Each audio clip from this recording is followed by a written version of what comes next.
بسم الله الرحمن الرحيم. قل أوحي إلي أنه استمع نفر من الجن فقالوا إنا سمعنا قرآنا عجبا يهدي إلى الرشد فآمنا به ولن نشرك بربنا أحدا وأنه تعالى جد ربنا ما اتخذ صاحبة ولا ولدا وأنه كان يقول سفيهنا على الله شططا وأنا ظننا أن لن تقول الإنس والجن على الله كذبا وأنه كان رجال من الإنس يعوذون برجال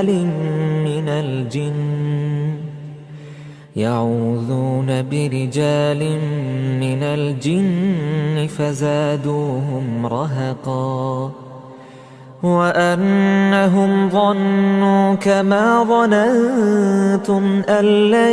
يبعث الله أحدا وأنا لمسنا السماء فوجدناها ملئت حرسا شديدا وشهبا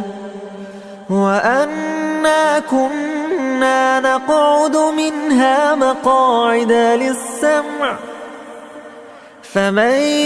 يستمع الآن يجد له شهابا رصدا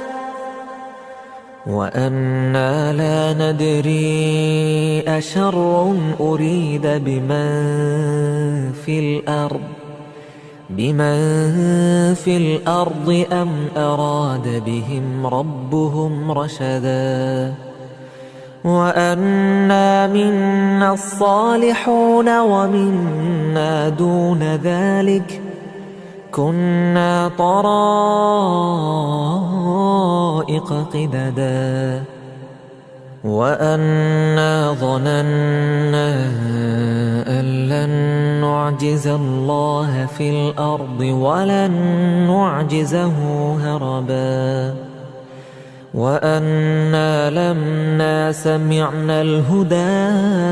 آمنا به فمن يؤمن بربه فلا يخاف بخسا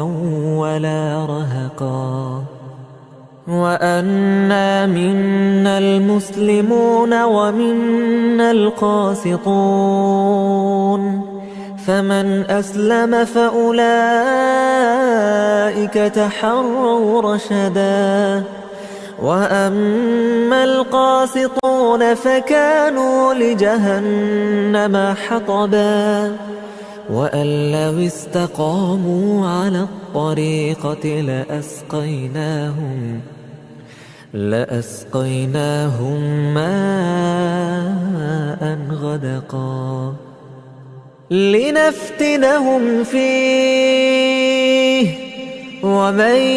يعرض عن ذكر ربه يسلكه عذابا صعدا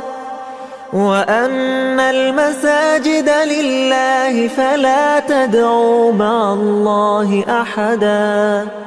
وأنه لما قام عبد الله يدعوه كادوا يكونون عليه لبدا قل إنما أدعو ربي ولا أشرك به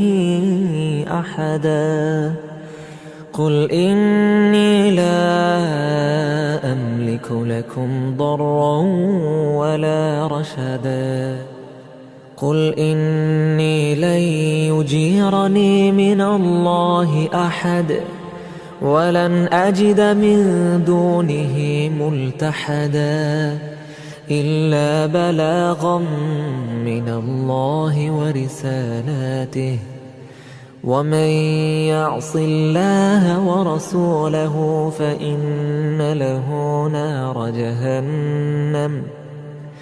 فإن له نار جهنم خالدين فيها أبدا حتى إذا رأوا ما يوعدون فسيعلمون من أضعف ناصرا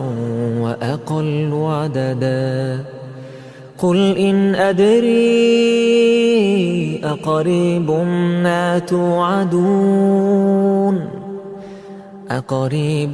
ما توعدون أم يجعل له ربي أمدا عالم الغيب فلا يظهر على غيبه أحدا إلا من ارتضى من رسول فإنه يسلك من بين يديه ومن خلفه رصدا ليعلم أن قد أبلغوا رسالات ربهم وأحاط بما لديهم وأحصى كل شيء عددا يا أيها الذين آمنوا صلوا